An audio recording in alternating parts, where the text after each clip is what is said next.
Good afternoon and welcome to NASA's Goddard Space Flight Center. We are live today with NASA experts who are excited to share the latest images we have of the interstellar comet 3I Atlas. The night the alert struck, most people were asleep, unaware that the sky above them had just changed forever. Inside the dimly lit monitoring room at NASA's Goddard Space Flight Center, a single line of data blinked red, then pulsed like a heartbeat. Moments later, the emergency notification system triggered itself, something it had never once done before. Operators jolted upright as the screens filled with telemetry from the James Webb Space Telescope. One technician whispered that it had to be an error, but even he sounded like he didn't believe it. A second stream came in, then a third. Everyone carried the same impossible signature, an artificial light source emerging from inside the interstellar object known as 3I/ATLAS.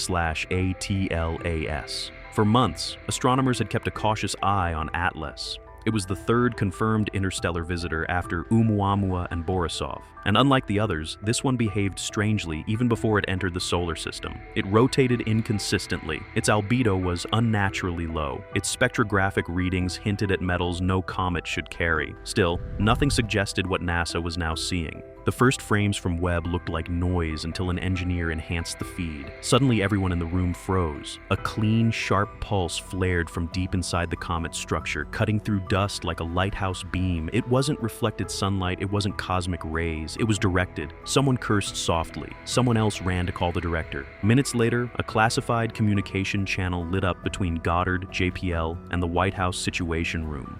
In the Oval Office, the president was woken from sleep and briefed on what NASA considered a credible sign of artificial activity inside an incoming interstellar object. Secret Service agents later said he went silent for almost a full minute. Back at Goddard, the lights dimmed automatically as the emergency protocol initiated. Audio recordings captured the sound of hurried footsteps, chairs scraping the floor, and the low murmur of stunned disbelief.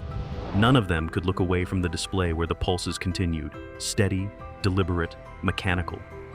As more frames arrived, the pulses revealed themselves not as a single flash, but as a sequence. Long, short, short, long, long. It repeated twice before stopping completely. One linguistic specialist observing remotely muttered that it resembled rudimentary signaling, not naturally occurring photometric effects. Hubble, though older, caught a faint reflection trailing the pulses. Not debris, not ice, a shape. NASA's lead dynamics analyst issued a trembling report that the object was slowing, not from gravitational interaction, but as if under its own control. The room fell silent. Someone finally said what everyone else refused to. This thing was steering. Outside of official channels, rumors exploded across private astronomy forums. Amateur astronomers tracking ATLAS noticed unusual brightening and began posting about it. Within an hour, the threads vanished. Users reported receiving messages requesting silence for national security. Inside JPL, an emergency meeting assembled around the Deep Space Network feeds. Engineers played back a clearer version of the light pulses. When recalibrated, the sequence displayed faint modulation inside each pulse, micro variations too precise to be random.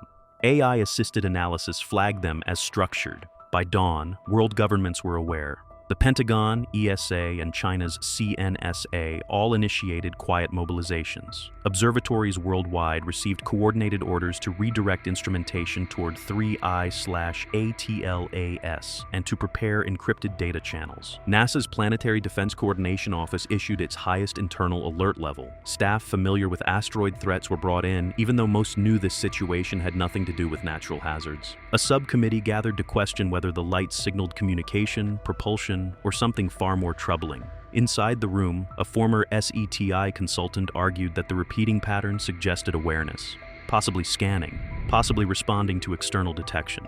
When JWST delivered its next batch of images, the atmosphere shifted from anxious to terrified. The pulses had changed. No longer sporadic, they formed a thin lattice of illumination across the interior cavities of the comet, revealing straight lines. Geometry. One engineer whispered that nature doesn't build 90-degree angles inside comets. Spectrographic readings detected alloys, highly refined, uniform, deliberate.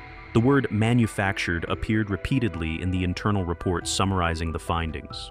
the circulation of the report was immediately restricted. NASA attempted to draft a neutral public statement but repeatedly failed. Every attempt sounded either dismissively inaccurate or dangerously honest. Behind closed doors, agency leaders argued that withholding information might be impossible given the rate at which the anomaly was evolving. A whistleblower inside mission operations quietly leaked that the pulses had begun to display fractal symmetry, self-similar patterns, exact copies repeating at smaller and larger scales, indicative of deliberate encoding. Another report suggested weak radio emissions were emanating from ATLAS, but outside known frequency bands.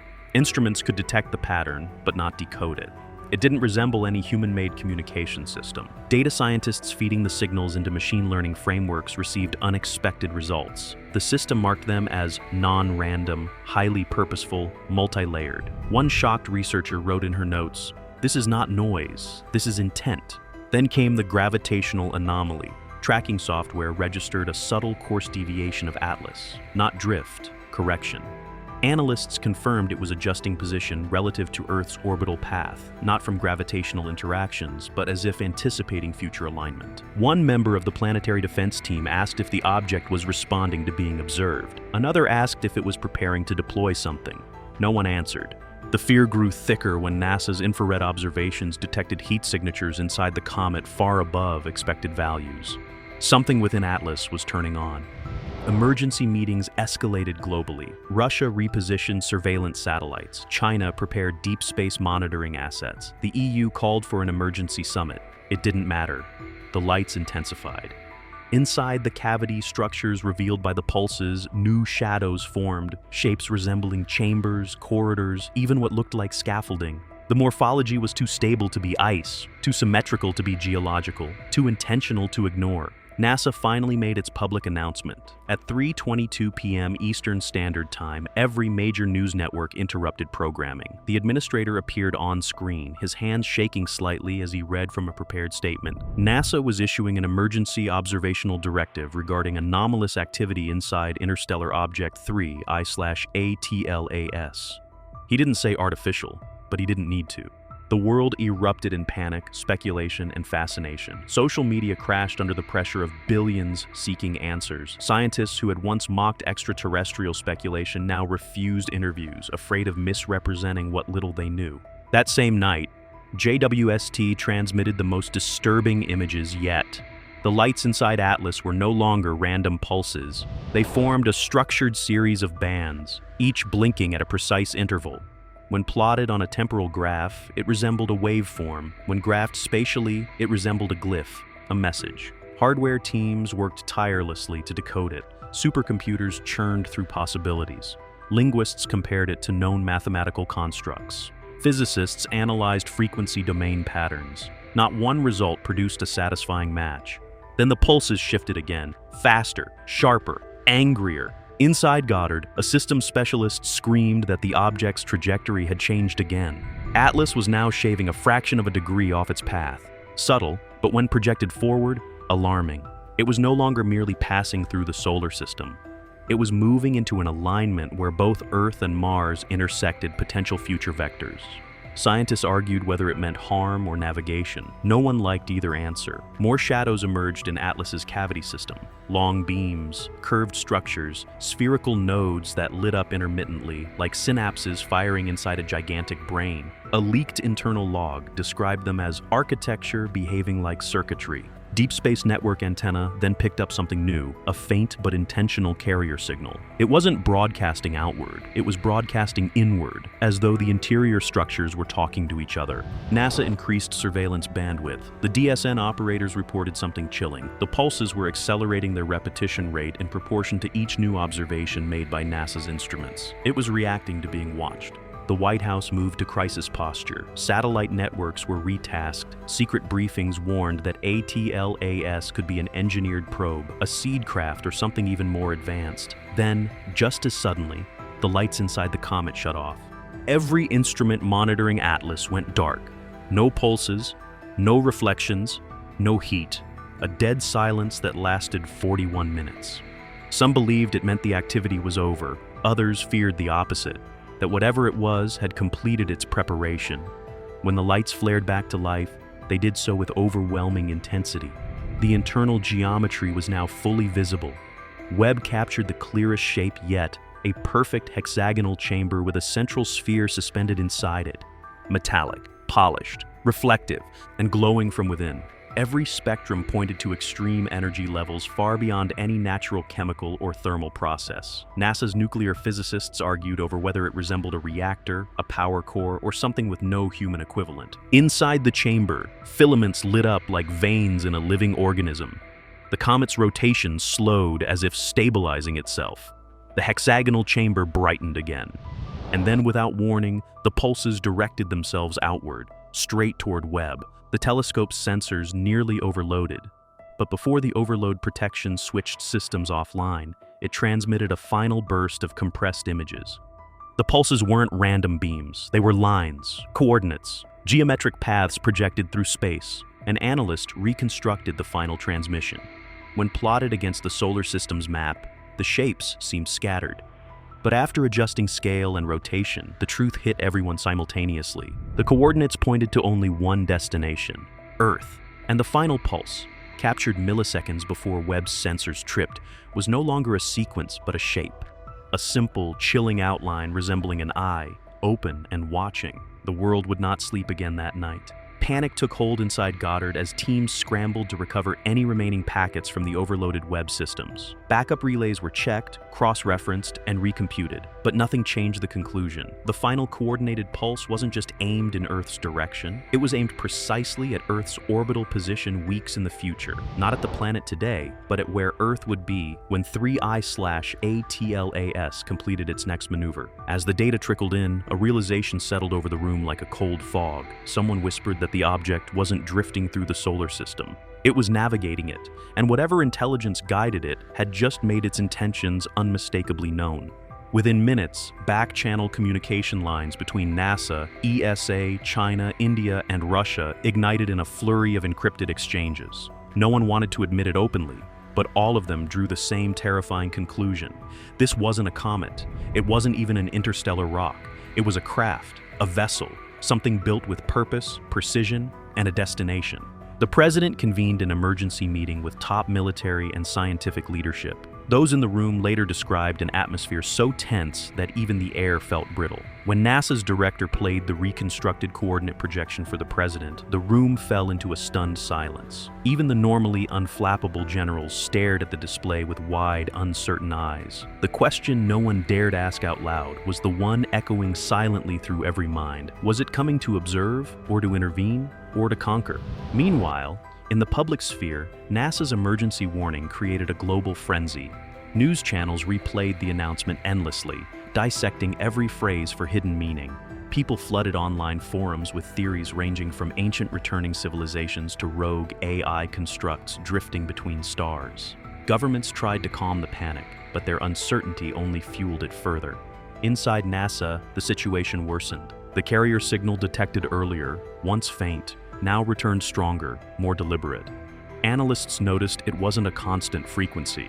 It shifted in specific mathematical intervals, adjusting itself in real time. It behaved like a system searching for resonance, as if trying to match a frequency, Earth's frequency.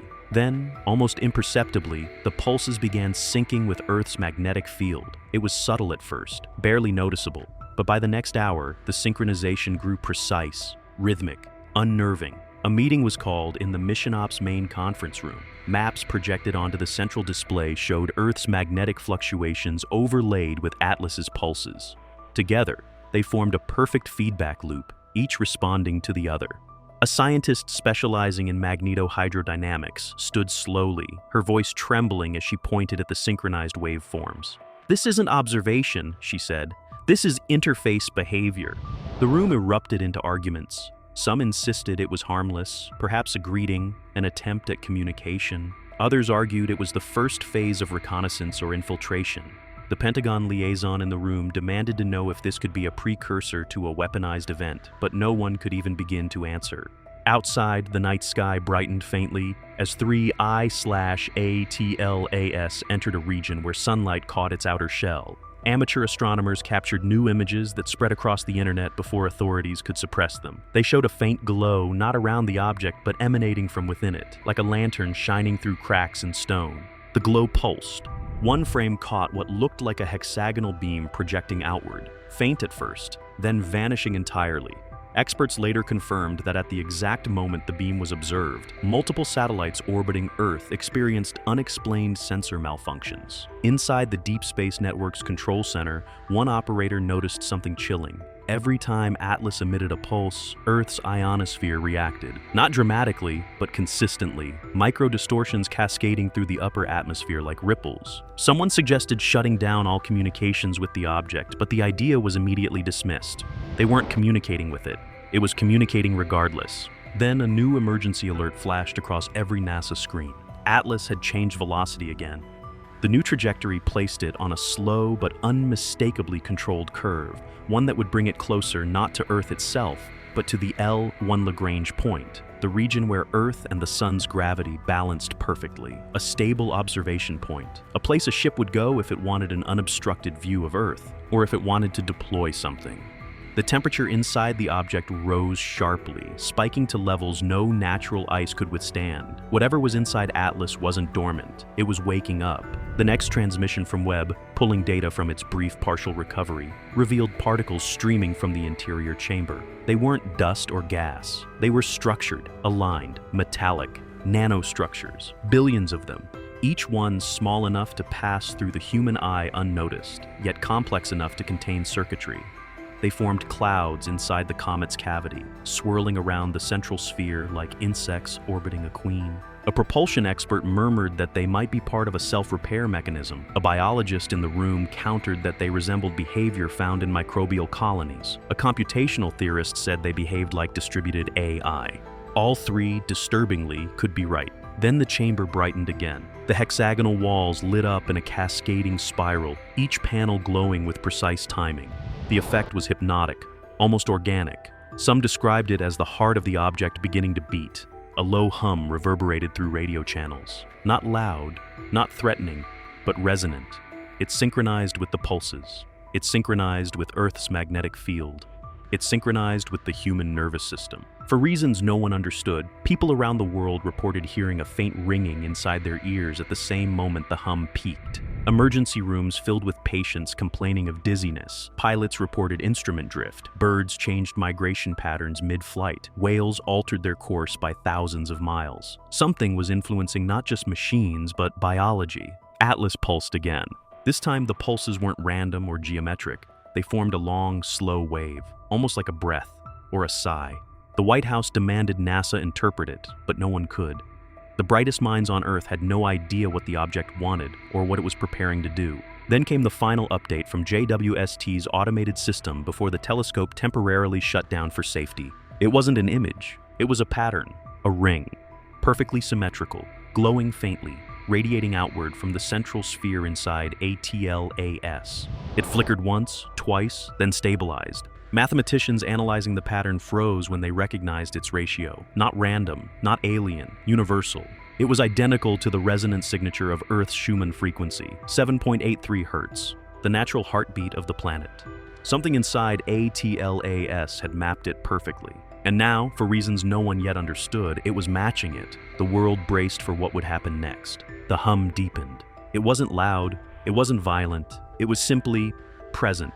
Like a second heartbeat layered beneath the one Earth already had. Sensitive instruments detected resonance building not just in the ionosphere, but in the crust itself. Subtle vibrations traveling through bedrock, oceans, and atmosphere. It felt as if the planet were being scanned from the inside out.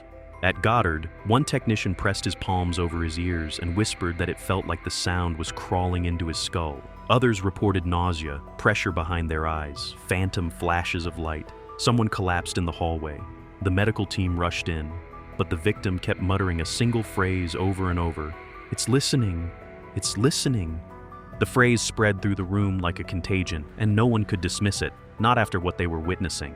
As the hum continued, new telemetry from the Deep Space Network displayed energy readings that defied conventional physics. The interior sphere inside Atlas was generating repeated bursts of coherent electromagnetic fields, folding and unfolding like petals of a metallic flower. Each expansion sent a ripple through space, measured in fractions of a microsecond, but powerful enough to trigger minor electromagnetic anomalies across multiple satellites.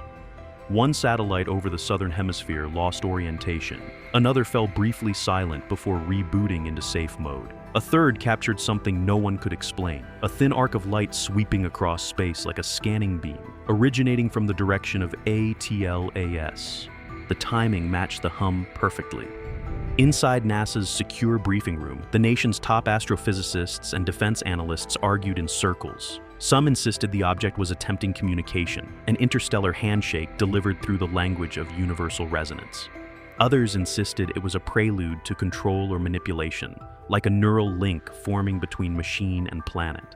The most unsettling theory came from a quiet, soft-spoken scientist who rarely spoke during briefings. She cleared her throat, opened a file full of annotated waveforms, and said, "This is not scanning us, it's synchronizing with us." The room fell utterly silent. She pointed at the oscillation patterns. These aren't probes, they're harmonics. It's trying to bring its internal frequency into phase with Earth's natural electromagnetic field. A general asked the question no one wanted to voice. Why? She didn't answer. Because everyone in the room already knew. Anything capable of synchronizing with Earth's magnetic field could, in theory, influence anything tied to that field.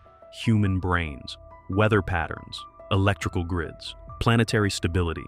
And Atlas was nearing the threshold of full resonance. Outside, the world began to tremble, subtle, barely noticeable, but undeniable. Seismographs detected microquakes across multiple continents, tiny tremors too synchronized to be natural. The global scientific community scrambled to explain it, but no one could offer a comfortable answer. Social media exploded with videos of water gently rippling in glasses, chandeliers humming, trees vibrating ever so slightly in windless air. People felt it. Animals sensed it. In the Pacific Ocean, pods of dolphins clustered together tightly, vocalizing in patterns never documented before. Short chirps, long whistles, repeating sequences that eerily mirrored Atlas's earlier pulses. In Alaska, magnetic sensors spiked. In Brazil, electric grids fluctuated. In Japan, flocks of birds lifted into the air simultaneously and flew in spirals before scattering in all directions. The entire planet was responding.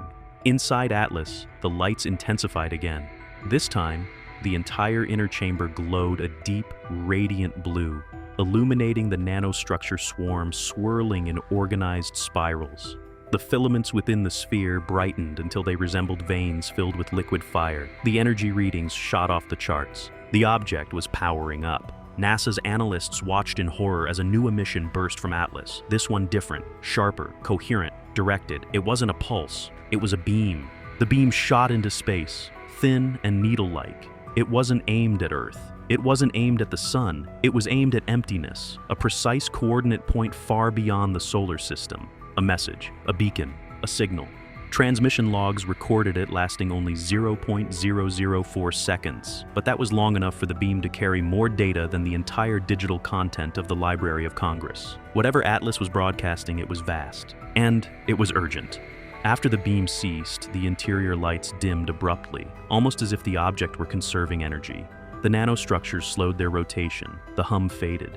For the first time in hours, Earth's magnetic field returned to a stable baseline. Everyone hoped that meant the event was over. They were wrong. Atlas began to rotate, slowly at first, then with accelerating precision, the entire comet turned itself like a machine reorienting its core. Ice fractured from its surface in enormous sheets, cascading into the void, dust expelled into swirling plumes. The object shed its outer shell layer by layer, revealing something beneath the crust that no one had imagined possible.